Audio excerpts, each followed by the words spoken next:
La bataille des Falaises Rouges, l'une des plus grandes batailles navales de l'histoire, implique des centaines de milliers de personnes dans un combat mortel. Le seigneur de guerre chinois Cao Cao, désespéré de surpasser son ennemi, recrute fantassins et cavaliers comme marins. Mais cette sage décision ne se déroule pas comme prévu. Le mouvement de l'océan provoque une épidémie de mal de mer, avec des marins novices vomissant par-dessus bord des navires instables.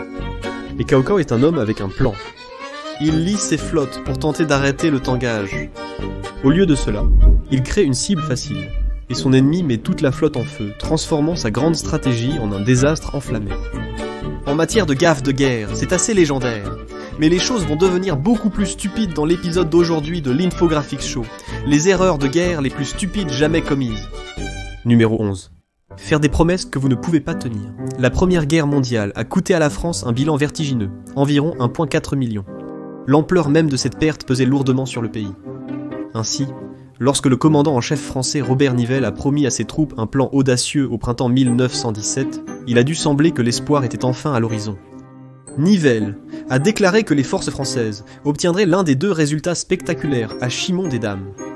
Soit une avancée foudroyante qui briserait les lignes allemandes, soit un retrait rapide en 2 jours si les choses se gâtaient soudainement. C'était une promesse. Soyons honnêtes, si les Français ont perfectionné une chose, c'est bien une sortie dramatique. Les forces françaises ont attaqué le chemin des Dames. Ils pensaient remporter la bataille en 2 jours, mais au fil des heures qui devenaient des jours, les choses s'assombrissaient. En tant que soldat français, vous compteriez les minutes, attendant l'ordre de repli. Il devait venir. Nivelle l'a promis, mais ensuite rien. Pas d'ordre, pas de retraite, juste la réalisation que Nivelle a disparu. S'il y a une chose que nous savons sur la France, c'est que rompre des promesses ne passe pas bien. A manifestement oublié le sort de Louis XVI et son rendez-vous avec la guillotine en 1793. Heureusement pour Nivelle, sa punition n'était pas près d'être aussi spectaculaire. Au lieu de cela, il a dû faire face à une mutinerie. Près de la moitié de ses soldats, lassés, lui ont dit qu'ils défendraient, mais ne mèneraient plus d'attaque. Une promesse non tenue a mis tout le pays en danger. L'Allemagne n'a jamais eu vent de la mutinerie qui couvait dans les rangs français au printemps de 1917. Si cela avait été le cas, les Allemands auraient pu contre-attaquer au moment opportun, mais ils ne l'ont pas fait. La France a réussi à s'emparer de certaines parties de Chamonix-des-Dames. Cela dit, la grande victoire que Nivelle avait promis n'a jamais eu lieu. La France a rapidement remplacé le commandant en chef en difficulté par Philippe Pétain, qui a apporté une main plus stable à la barre. Pour Nivelle, son héritage était loin d'être brillant. Certains historiens se souviennent de lui comme d'un choix désastreux, tandis que d'autres ne se souviennent pas du tout de lui. Néanmoins, au moins les mutins français étaient les payés. C'est bien plus que ce qu'on pourrait dire de notre prochaine absurde guerre. 10. Payez vos marins, avec des reconnaissances de dettes. Il est difficile d'imaginer rester fidèle à un leader qui ne vous paie qu'en promesses, mais c'est exactement ce que le roi Charles II d'Angleterre attendait de ses marins en 1667, même alors que les Hollandais faisaient naviguer leur flotte de navires de guerre jusque dans la Tamise. Dire que Charles II n'était pas un génie financier pourrait être l'euphémisme du siècle. Dans un accord secret avec Louis XIV, il a promis de se convertir au catholicisme contre une importante somme d'argent. L'argent a commencé à affluer, mais Charles l'a dépensé pour lui-même, au lieu de financer les soldats promis pour la guerre de la France contre les Hollandais. Après tout, pourquoi gagner une guerre quand on peut gagner en accessoirisant ? Lorsque les Hollandais ont remonté la Tamise et atteint la Medway, où la flotte anglaise était ancrée, les marins de Charles n'ont pas saisi l'opportunité. Alors que le feu des canons déchirait les navires britanniques, beaucoup étaient introuvables, et ceux présents n'étaient pas pressés de monter à bord de leurs navires condamnés. Après des mois d'être payés avec des reconnaissances de dettes, le moral n'était pas exactement au beau fixe. Un papier promettant un paiement futur ne met pas de nourriture sur la table, et les marins anglais ont décidé qu'ils en avaient assez. Dans un rebondissement digne d'un drame Netflix, quelques-uns ont même changé de camp, rejoignant les Hollandais dans l'espoir de gagner de l'argent réel. 3 des 4 grands navires anglais ont été sabordés. Le Royal Charles saisi par les Hollandais, infligeant à la marine britannique l'une de ses pires défaites. Ce fiasco n'était pas plus haut dans la liste uniquement parce que l'Angleterre a réussi à repousser les Hollandais. Cependant, la frénésie de dépenses de Charles est un exemple typique de combien un peu d'ubris royal peut coûter cher, et cette assurance est quelque chose qu'il partage avec nos prochains génies militaires. Numéro 9. L'échec trop confiant à Canaille. Nous sommes en 216 avant JC, et l'Empire romain est en plein milieu de sa deuxième guerre avec l'État nord-africain de Carthage. Hannibal et ses forces mercenaires avaient déjà réalisé une audacieuse invasion de l'Italie par les Alpes, avec des éléphants, et ils ont dévasté la campagne italienne. Sur leur route, ils ont tué plus de 50 000 Romains. Mais Rome avait un plan, retarder suffisamment les forces d'Hannibal pour lever la plus grande armée de son histoire. Puis, armés de leur simple nombre, Rome affronterait Hannibal à Cannae, prête à l'écraser sous le poids massif de ses légions massives. Sur le papyrus, l'idée semblait bonne, et le jeu des nombres a fonctionné. Au moment où Rome s'est préparée pour la bataille de Cannae, elle avait amassé 80 000 soldats et 6 000 cavaliers, éclipsant les 40 000 fantassins et 10 000 cavaliers d'Hannibal. Le 2 août, les deux armées s'affrontèrent sur les plaines poussiéreuses de Cannae. C'était le moment où l'excès de confiance de Rome a vraiment pris le devant de la scène, et la scène était prête pour une leçon brutale. Malgré avoir vu Hannibal anéantir leurs armées et terroriser l'Italie, Rome s'est tenue à son cahier de jeu habituel. Ils ont formé leur formation en bloc traditionnel, une masse dense d'infanterie au centre avec la cavalerie gardant les flancs. Ils planifiaient d'utiliser leur force et leur nombre pour briser les lignes de Hannibal. Hannibal avait déjà vu tout cela auparavant, et de plus grands nombres ne l'effraieraient pas. Hannibal disposa ses forces en une formation irrégulière, appâtant parfaitement la surconfiance des généraux romains. Quel espoir pourrait-il avoir face à la puissance de l'armée romaine? Beaucoup, comme il s'est avéré. Hannibal a formé une ligne de bataille en croissant, ordonnant à son infanterie de feindre une retraite vers le centre de sa formation. Rome est tombée dans le piège, pensant assister à l'effondrement des forces d'Hannibal. Les Romains sont chargés directement dans le croissant à toute vitesse, mais c'était un piège. Lorsque les généraux de Rome ont réalisé leur erreur, il était trop tard. Les bords du croissant se sont repliés, encerclant les forces romaines. Pendant ce temps, la cavalerie d'Hannibal va repousser la cavalerie romaine, exposant leur infanterie. Le croissant est devenu un cercle fatal. Piégés au centre, les fantassins romains se sont retrouvés à mener une bataille perdue alors que les Carthaginois attaquaient de tous les côtés. Le piège a été si habilement exécuté que l'infanterie centrale de Rome était trop serrée pour même pouvoir brandir leurs épées. Le chaos s'est mué en une mêlée écrasante, menant à la pire défaite de l'histoire romaine. Entre 50 000 et 70 000 des meilleurs de Rome ont été perdus, simplement parce que ces généraux ne pouvaient pas imaginer que l'armée d'Hannibal ne se tournerait pas simplement et fuirait. À leur crédit, ils n'avaient pas complètement tort. Les effectifs supérieurs l'emportent souvent au combat, mais pas cette fois-ci. Si seulement le Lord Herbert Kitchener de Grande-Bretagne avait suivi ce conseil lors de son effort désastreux à Gallipoli. 8e erreur. Une tasse de thé rapide et vous ratez le combat. 150 000 hommes. La Grèce a informé la Grande-Bretagne du nombre nécessaire pour submerger la forteresse turque à Gallipoli. Non pas parce que les Turcs étaient des guerriers invincibles, loin de là, mais parce que le terrain était un cauchemar. Les falaises, plages étroites et rochers rendaient toute attaque frontale logistiquement catastrophique. Winston Churchill, alors premier lord de l'amirauté, avait déjà appris à ses dépens combien Gallipoli était redoutable. Auparavant, il avait tenté de naviguer une ancienne flotte de 18 navires de guerre britanniques à travers les Dardanelles pour atteindre Constantinople, aujourd'hui Istanbul. Les forts de la péninsule de Gallipoli ont fait reculer ces navires, en coulant 5 en chemin. Si cela ne suffisait pas, le Conseil de la Grèce sur la nécessité de 150 000 soldats aurait dû l'être. Lord Herbert Kitchener, le secrétaire d'État britannique, considérait tout cela comme des bêtises.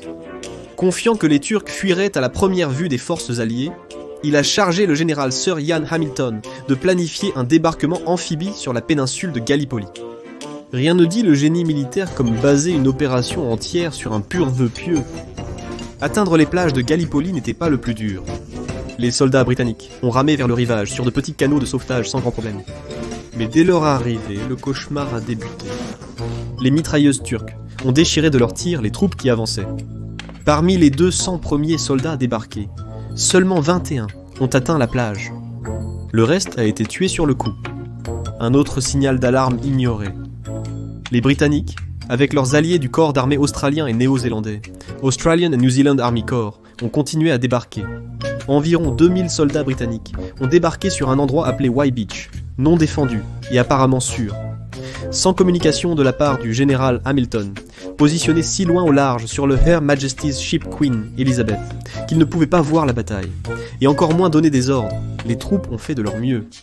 Ils se sont retranchés, et dans la pure tradition britannique, ont savouré du thé, sur fond de tirs d'armes à feu lointains. Sans ordre, il n'y avait pas grand-chose d'autre à faire. Pendant ce temps, de l'autre côté de Gallipoli, les soldats de l'Australian and New Zealand Army Corps luttaient pour leur survie. Plus de 10 000 soldats australiens et néo-zélandais ont été tués ou mutilés dans le chaos. Hamilton était tellement inconscient de la bourde qu'il a même dit à Lord Kitchener, grâce au temps et à l'excellent esprit de nos troupes, tout continue de bien se passer. C'était un désastre et cela ne faisait qu'empirer. Les 8 mois suivants ont été marqués par une guerre de tranchées brutale qui a finalement conduit au retrait des forces alliées.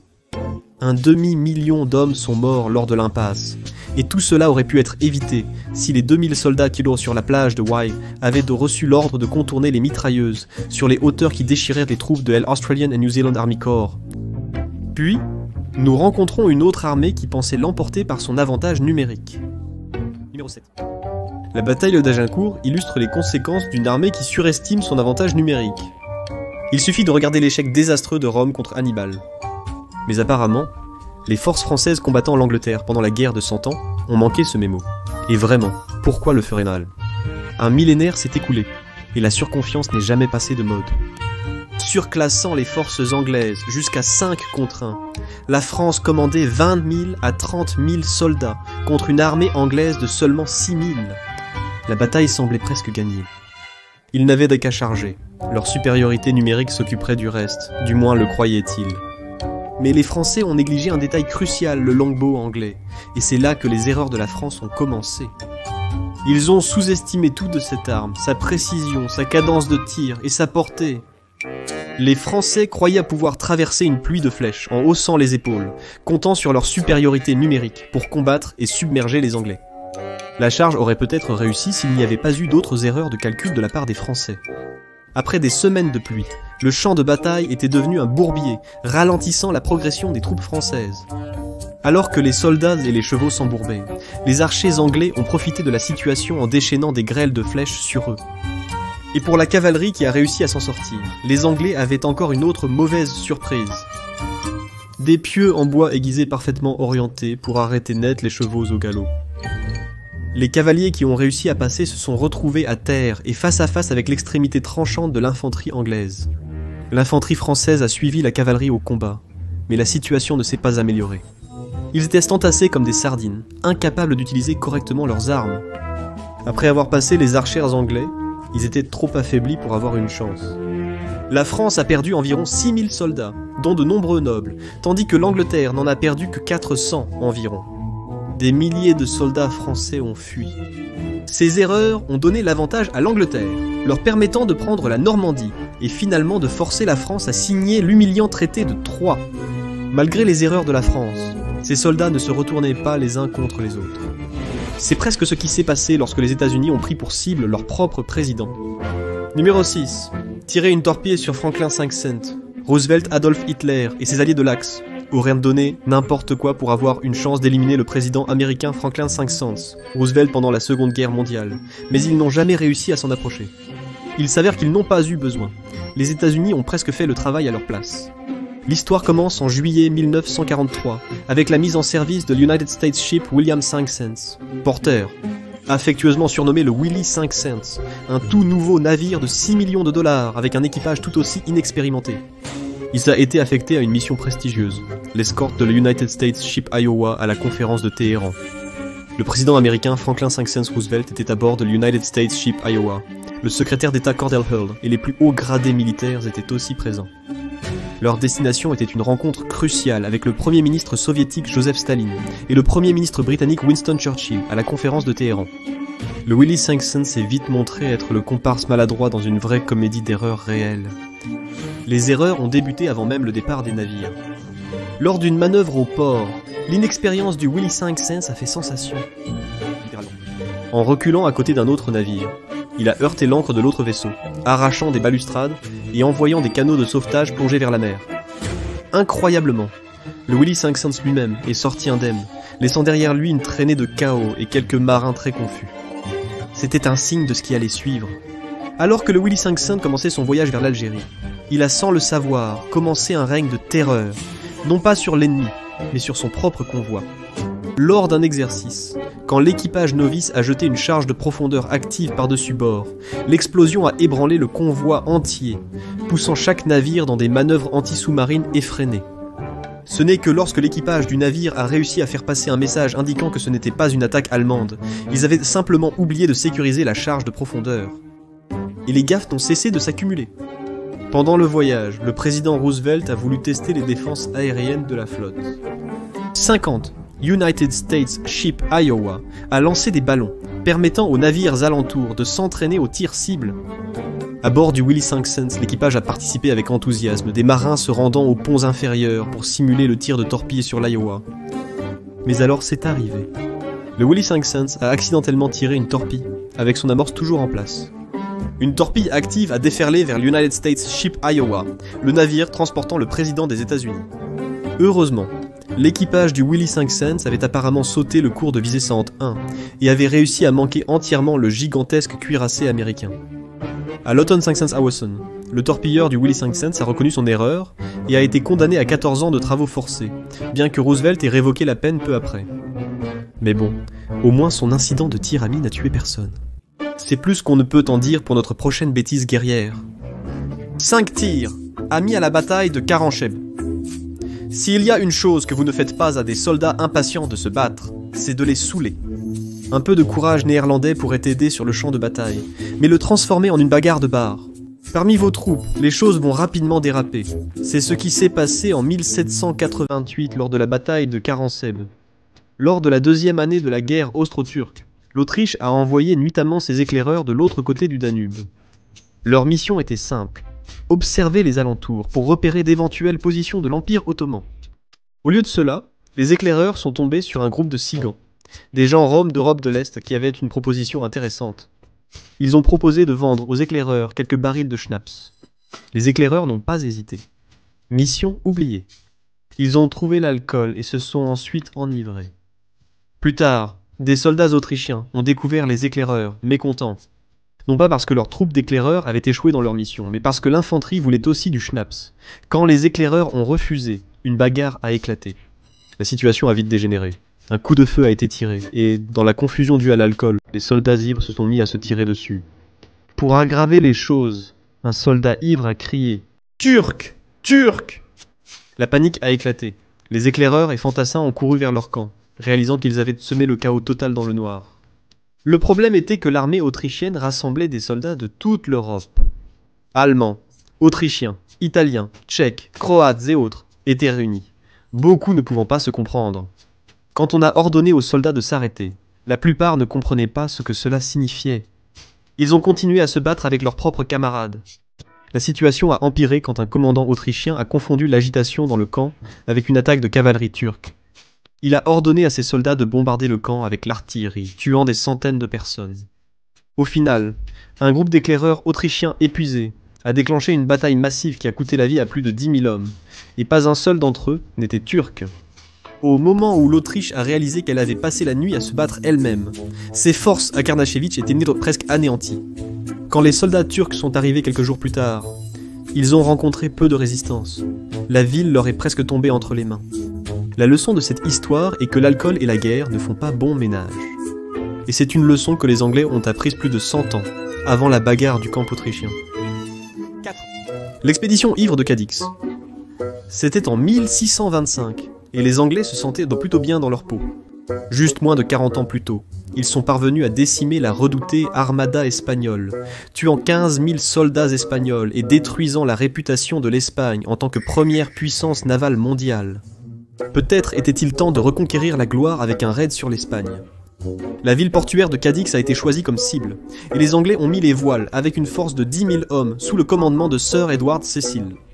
Nous parlons de force, mais en réalité, beaucoup étaient des criminels, avec environ 10% jugés inaptes au service pour cause de maladie ou d'âge.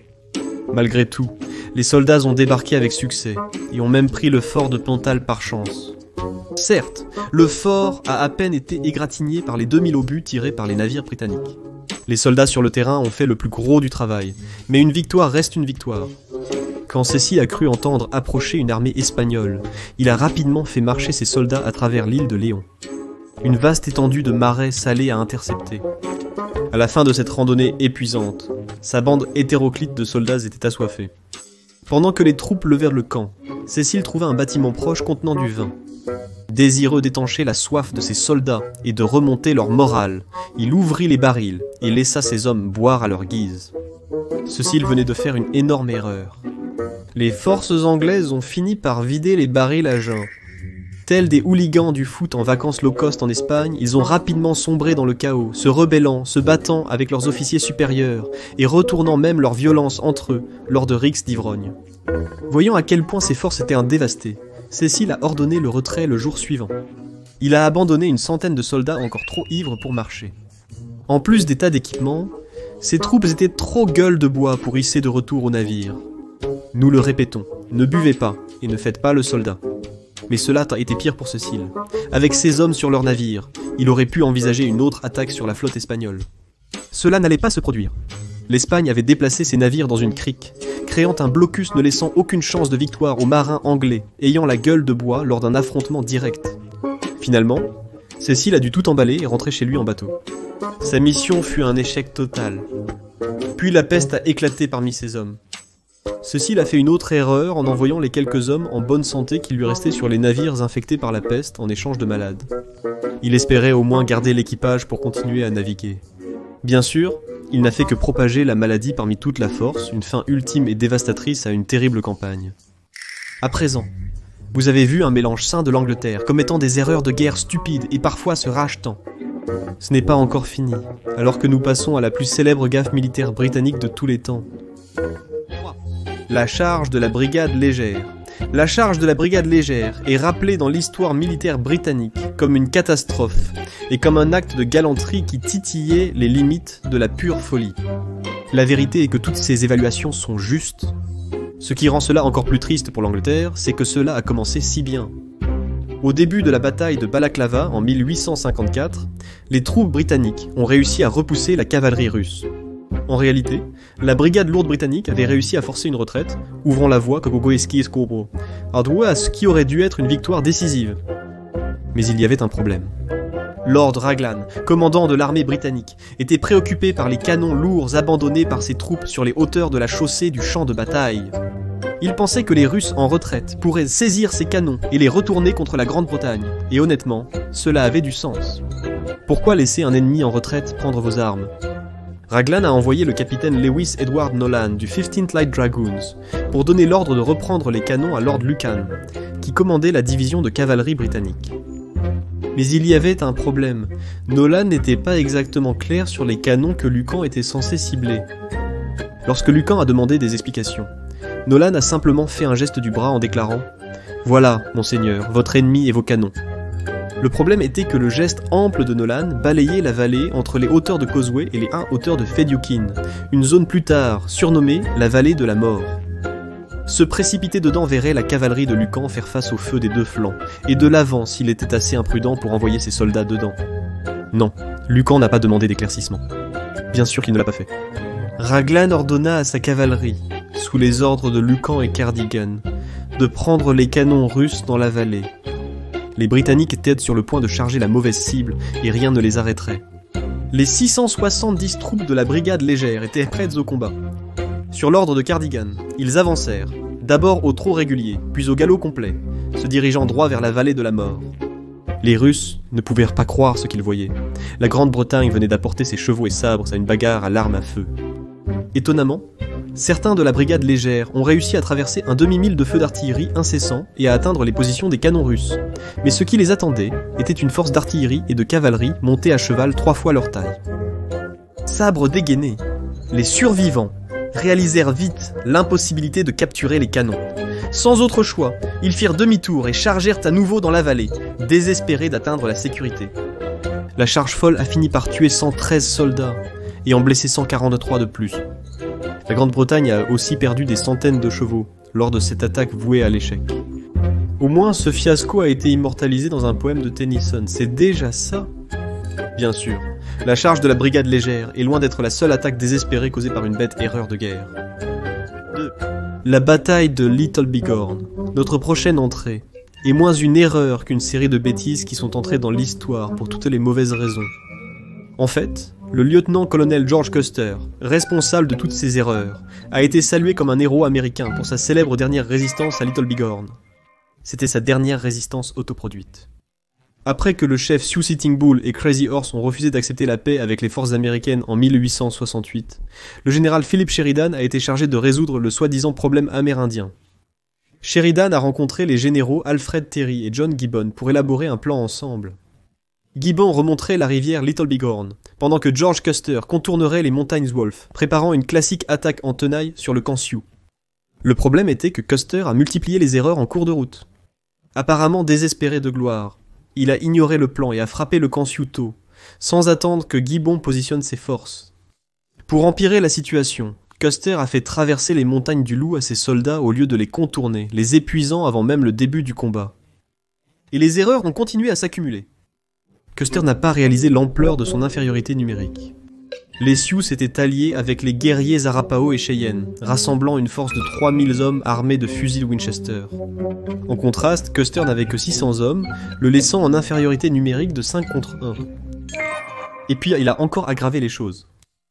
Suivant les tactiques militaires standards des États-Unis de l'époque, Custer divisa ses forces déjà en infériorité numérique en 3 groupes, un mouvement risqué en toutes circonstances, mais carrément désastreux, lorsqu'il faisait face à 3000 combattants, et lançait l'attaque bien plus tôt que prévu. L'arrogance de Custer a aussi contribué à sa défaite. Pour une raison quelconque, il s'attendait à ce que son ennemi se disperse et s'enfuit dès que ses forces se sont abattues sur eux. Il a grandement sous-estimé la détermination de ses adversaires. Les Sioux étaient prêts à traiter la bataille de Little Bighorn comme leur dernier combat. Et puis il y avait les ambitions politiques de Custer. Rêvant de se présenter un jour à la présidence, il a vu cette bataille comme une opportunité de remporter une victoire glorieuse sur les Sioux, un triomphe personnel qui aurait bien meilleur aspect sur son 105 de campagne que de partager les honneurs avec d'autres forces américaines. Le résultat est bien connu dans l'histoire américaine. Les 210 hommes que Custer avait menés dans son petit groupe ont été anéantis en l'espace de 2 heures. Le seul survivant de son bataillon était un cheval nommé Comanche, qui a passé le reste de sa vie à défiler pour le 7e cavalerie. Malgré toutes les erreurs de Custer, il a au moins essayé de se préparer pour une bataille. C'est plus qu'on ne peut en dire de notre dernier gaffeur. Santa Anna se fait prendre en train de faire la sieste. Antonio Lopez de Santa Anna se croyait le Napoléon de l'Ouest, et pour de bonnes raisons. Son armée mexicaine avait déjà remporté 2 victoires décisives sur le Texas à Goliad et l'Alamo. Ses succès l'avaient laissé confiant que ses batailles avec les Texans cherchant l'indépendance étaient presque terminées. Il croyait que sous sa direction, le Texas resterait fermement une partie du Mexique. Sa première erreur a été le massacre des 342 Texans, que ses forces mexicaines avaient capturés à Goliad. Cela a unifié le Texas comme jamais. De ses citoyens pacifistes aux Tejano-mexicains ethniques, tout le monde réclamait la mort de Santa Anna. Santa Anna devait ensuite décider où camper, alors qu'il se préparait à affronter les soldats hétéroclites du général Samuel Houston. Santa Anna a établi son camp dans la prairie de San Jacinto. C'était un territoire marécageux et boisé qui leur était complètement étranger, mais bien connu des Texans qu'il s'apprêtait à combattre. Pourtant, ces erreurs n'ont pas sonné le glas de Santa Anna.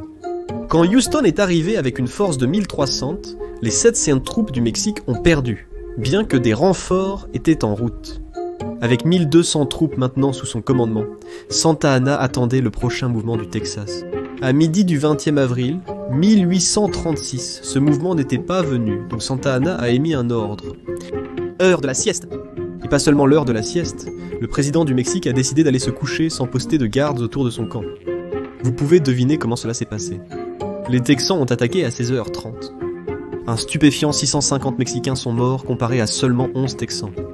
Santa Anna s'est réveillé pendant le chaos, mais c'était déjà trop tard. Il a déjà été capturé, marquant la première grande victoire du Texas contre le Mexique. Quelle est, selon vous, la plus grande erreur de guerre sur notre liste? En connaissez-vous d'autres? Partagez vos réflexions ci-dessous. Allez maintenant découvrir Embarrassingly Stupid Ways People Died, Darwin Award Winners, ou cliquez sur cette vidéo à la place.